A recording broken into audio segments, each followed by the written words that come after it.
We'd all heard the urban legends, heeded the warnings, followed the rules to a T. Well, most of us, that is. Christian and I weren't like normal kids. We were always getting into trouble. From playing hooky to shoplifting to going on joyrides, we did it all. We were without a doubt the most despised preteens in town. Little did we know, all that mischief would inevitably lead to the worst day of our lives. God, I wish I could take it back. People in my town were always very superstitious. Not like, oh, you spilled the salt, so throw a pinch over your left shoulder. Superstitious. No, something happened here a long time ago. Something sinister. Something that still bears its burden on the townsfolk half a century later. You see, back in the 70s, kids started going missing. The disappearances always occurred at night. Always. And always in the same fashion. Parents would lock their homes down tighter than Fort Knox, only to find the front door hanging wide open the following morning. The kidnappings were beginning to pile up at the same time that nightly reports of an ice cream truck circling neighborhoods began to flood into the police station. Every time the authorities were called, the truck would be gone when they arrived, no matter the response time. The strange thing was, we didn't have an ice cream truck in the 70s. Hell, we still don't. This has always been the kind of place where everyone knows everyone. And none of the families in town have ever owned an ice cream truck. Naturally, people began to associate the truck with the disappearances. Obviously, people tried to catch the mysterious abductor behind the wheel. That's when the adults started going missing. No one who confronted the driver was ever seen again. The fear was beginning to reach a boiling point. People panicked. Families with children started packing their things. Even some people without families at all were looking at relocating. And then, just when nearly half the population was about to split, it stopped. The almost nightly kidnappings, the sightings of the ice cream truck, all of it. The townsfolk never truly recovered. I mean, how could they after that? Most families of the victims moved away, eventually losing any hope of ever seeing their loved ones again. Can't say I blame them. I wouldn't have stuck around after that either. The ones who did stay grew paranoid, so they did everything in their power to ensure that nothing similar would ever happen again. That, unfortunately, manifested into an extremely strict set of rules. Girls aren't allowed to walk anywhere alone. The doors and windows to every house must remain locked at all times, and of course, no one is allowed outside after dark for any reason. The town shuts down well before sundown as a not-so-subtle reminder. Growing up, I always thought the stories were bullshit. I thought it was just another lazy excuse for parents to keep a close eye on their children, to prevent us from causing mayhem. I should have listened. Sarah, for the last time, I'm not sneaking out with you tonight. You know the rules, Christian whispered, tapping the eraser on his pencil against his notebook absent-mindedly. Come on, this is the one rule we haven't broken yet. You've spray-painted Officer Dawkins's police cruiser, and this is what you're afraid of. I'm not scared. This is different. It's something sacred. You've lived here for just as long as I have. You should know that, he hissed, pretending to dial in to Mrs. Huckabee's mind-numbing lecture on mitosis. Aren't you at least a little curious? You can't seriously tell me that you've never wondered about going out at night. There's gotta be something more than they're letting on. Sarah, I'm not going with you. If you want to risk your life by going out after dark, go right ahead, but leave me out of it, Christian said, with a stern finality in his tone. I'd never seen him so serious about anything before, and that frightened me. We muddled through the remainder of the class in silence. Christian gave me the cold shoulder all day. I was beginning to wonder if I'd overstepped. I'll give it some time to blow over. I had just finished cramming my textbooks into my locker when Christian approached me. I jumped, nearly dropping my backpack. I hadn't expected to see him again that day. What's up, dude? Thought you were going to make me walk home alone. He locked eyes with me, sending a chill creeping up my spine. A bitter determination was scrawled across his visage. I'll go with you." I was taken aback. He'd been so adamant earlier. What changed?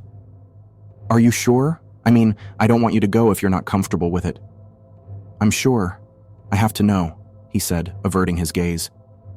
"Okay, we'll meet at your house at midnight. Sound good?" "Yeah." Christian sheepishly glanced up at me. "And you didn't seriously think I'd let you walk home by yourself, did you?" I giggled, flashing him a grin. "No, I guess I didn't." Christian was seemingly back to his old self on the way home from school. I listened intently as he babbled on about his latest revenge scheme. He was planning on setting off a fart bomb in Becky Nelson's locker for snitching on him. I didn't care if I was being suckered into another one of his devious pranks. I was just happy that things were back to normal between us. "I'm going to make that bitch pay," Christian hissed, smashing his fist into his palm. "Can't wait to see the look on her ugly-ass face. Anyway, I'll see you tonight," I said as I trudged up my driveway. "You bet." We waved goodbye to each other, and I watched as Christian continued down the sidewalk. Midnight couldn't come quickly enough. I giddily awaited nightfall. I felt as though my heart would burst from my chest at any given moment. My adrenaline always spiked before one of our little misadventures. I was watching the time like a hawk. My parents had already turned in for the night, so I was left to my own devices. That was a dangerous game. My eyes were glued to the numbers on my phone screen. 11:58 p.m. It was so close, and that's when I heard it. Clunk. Something hard pelted my window. My eyes grew wide, and a smile inched across my lips as I raced to the source. Christian was standing outside, his arm cocked like a quarterback. "Oh, there you are. Hey," he said, dropping the rock in his hand. "Dude, you scared the shit out of me. Weren't we supposed to meet at your place? And why didn't you just text me like a normal person?" "Sorry, I got restless," he muttered, staring at his feet. "And my parents took my phone last week, remember?" "Oh yeah, not sure how I forgot." "Coming down," I said, cautiously climbing out and steadying myself on the stepladder that I'd strategically placed below my window. I hopped down from the last step, landing in the grass with a soft thump. "Ready?" I asked, eager to set off. "Yeah, let's go," Christian said, taking my hand. I blushed, and he quickly recoiled. Even in the dim, yellow light provided by the street lamps, I could tell that his face was bright red. I'm sorry, I didn't mean to do that. I just want to get going is all." No, you're good. I get it." There was a long, awkward pause before Christian spoke up. "So, where are we going?" I don't know. I hadn't thought this far ahead. Where do you want to go?" "How about the park? Might be kind of fun with no kids around." "The park it is." "Lead the way," I said, dramatically extending my arm. A big, goofy grin plastered itself on Christian's face as he willingly obliged. We walked in silence, drinking in the scene around us. We passed by dozens of houses, their looming presence lending an unsettling air to the stillness of the night. The faint light cast an eerie glow that glinted off their windows, making my blood run cold. Another strange thing I noticed was that it was deathly quiet. The only sounds we heard were our own light footfalls against the pavement and the blood rushing in our ears. There were no noises from creatures of the night. No bugs, no frogs, nothing. We couldn't even hear any crickets chirping. And that sent a chill down my spine. I was sweating bullets by the time we arrived at the playground. Christian looked unfazed, but I highly suspected that he was putting on a front. Don't get me wrong, Christian was one tough cookie, but truth be told, I was the braver of the two of us. Usually, if I was feeling on edge, he'd be 10 times worse off. We plopped down on adjacent swings. I cringed as the rusted metal swing set creaked and groaned under our weight.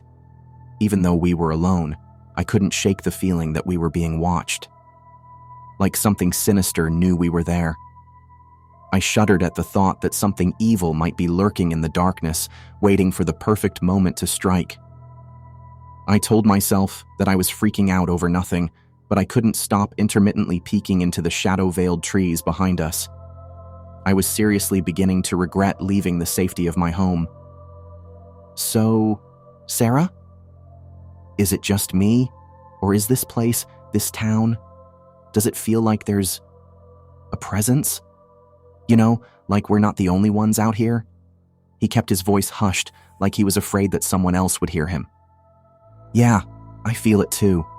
It's really creepy, I said, sensing the oppressive weight of that feeling slightly lift from my shoulders. It was nice to know that Christian felt it too. Christian stared into the mulch at our feet. He looked lost in thought, as if his body was there, but his mind was in some far-off dimension. You know, I wasn't originally planning to come with you. There's a reason that I chose to come out tonight. He sighed, a weary ambition written across his features. There was something he was hiding from me, but I could sense that he was slowly mustering up the courage to tell me what it was. So, I know you've heard all the stories about the ice cream truck that went around abducting kids in the 70s, and I know that you think it's all a pile of steaming horseshit, but it's not. He paused, searching my face for a reaction. How can you be so sure? We weren't alive back then, so... My uncle was one of the children who were kidnapped. My heart plummeted into my gut.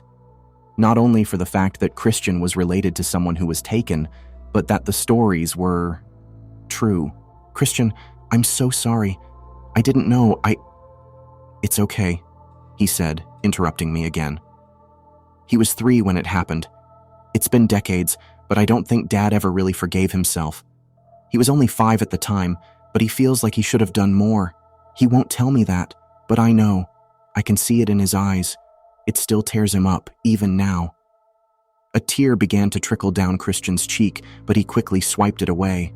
I know it's stupid of me, but I just had to know if it was true. If that thing was still around. I was honestly sort of hoping that it would be. I know that I don't stand much of a chance at killing whoever's behind it, but this might help a bit, right? He cracked a smile and flashed a sharp, black switchblade. Yeah, I think that would help your chances a bit, I chuckled. You know I wouldn't let you fight alone, either. Hate to burst your bubble, though. I don't think we'll run into that thing tonight. Yeah, you're probably right, Christian said, standing from his swing. Let's go home. Works for me. I've seen enough. I joined him and we began to make our way back towards our houses. We'd only made it to the street when I heard it. A jingle. The sound sliced through the silence like a rusty knife. It was slow, melodic, but something about it was wrong. Christian and I glanced at each other, eyes wide as saucers. My heart thumped furiously against my chest as it grew closer. It blared the tune of London Bridge is Falling Down, intertwined with the sound of a jack-in-the-box cranking up, sending waves of panic rippling through me at every interval. And then, it slowly rolled into view. A white truck rounded the corner to the street we were standing on. A comically large pink ice cream cone was perched atop it, facing the sky like a rocket ready for liftoff. The windows were tinted to the point that I couldn't see who or what was behind the wheel. I wanted to run, to scream, to hide, anything. But I was paralyzed with fear. The truck crept closer and closer. Dread seeped into my bones. I didn't know what to do. Eventually, it passed. I gawked at it, drinking in all the different selections pasted on the side. And then it stopped, directly in front of us. The music cut out, bathing the night in that all-encompassing silence. My breath hitched in my throat, waiting for something to happen. Without warning, the back doors of the ice cream truck swung open. I looked at Christian.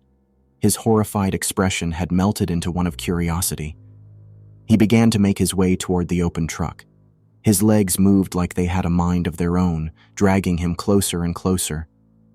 To this day, I don't know why, but I didn't even try to stop him. No, I joined him. I can't explain it, but there was something alluring about that truck. Something that effortlessly took hold of me and pulled me in. and I was powerless to stop it. We both tentatively walked closer, coming to a halt directly behind it. I peered inside, my mouth agape. It was spotless. A sparkling white interior with rows upon rows of freezers shined inside. It boasted every flavor of ice cream you could imagine. At that moment, I wanted nothing more than to step into the back of that truck and try every variety of ice cream it had to offer. Nothing bad would happen. It was just an ice cream truck after all.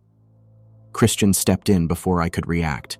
He turned back to me, outstretching a hand to hoist me up. I didn't even have a chance to take it. The doors suddenly slammed shut, locking Christian inside. I'll never forget the look of abject fear on his face in that split second before the doors closed. I was ripped from my stupor as the ice cream truck floored it down the road. Its tires squealed as it went, leaving me standing alone under a street lamp. I broke down, fat tears streaming down my cheeks as I bolted home. I couldn't lose Christian. He was the only real friend I'd ever had. I burst through my front door, spewing nonsense to my parents as I crumpled to the ground at their feet. I didn't care if I'd get in trouble anymore. I just wanted to find a way to bring my friend back. The police were called. Christian's parents were notified, and a search party was assembled. I don't think I need to tell you that they didn't find him. Christian is still missing to this day. I was never the same after that. It didn't matter how much time passed, how many therapy sessions I attended, how hard I tried to forget. That image of Christian's terrified face is still burned into my memory. But there's something that chills me even more than that look of pure dread scrawled across my best friend's countenance. Something that I still can't comprehend. When I peered into the back of that ice cream truck, there was no one behind the wheel. So why am I telling you this? Why now? Well, my son went missing last night. I awoke with a start next to my snoring husband. A sinking pit of dread sank into my stomach when that horrible tune met my ears. London Bridge is falling down. I raced to the front door. It was wide open. I watched helplessly as my baby boy climbed into the back of that truck. I couldn't even scream. I was rooted in fear, just like I had been on that night 2 decades ago. A surge of panic coursed through my veins like venom. Because as the ice cream truck sped away with my child, I noticed that the window was rolled down. And I swear that for a split second, I saw Christian wink at me from the driver's seat.